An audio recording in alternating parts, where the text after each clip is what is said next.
আসসালামু আলাইকুম। ইয়াবুজ সুলতান সেলিম তিনি ছিলেন সুলতান সুলেমানের পিতা।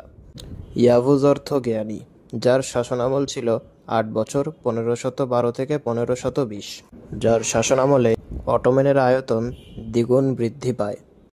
তিনি ছিলেন অটোম্যান সাম্রাজ্যের প্রথম খলিফা এবং তিনি সেই সুলতান ছিলেন যিনি সম্রাট বাবরকে সহযোগিতা করেন বিভিন্ন অস্ত্র দিয়ে।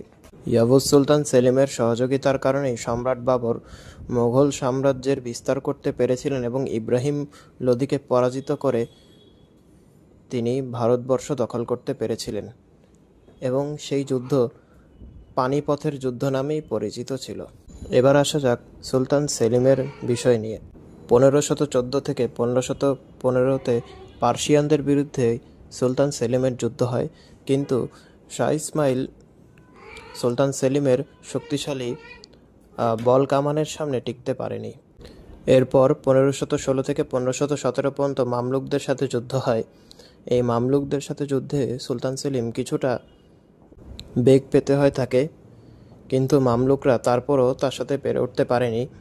মামলুকরা তৈরি করেছিল সে সময় শক্তিশালী একটি প্রতিরক্ষার দেয়াল, কিন্তু তাতেও কাজ হয়নি।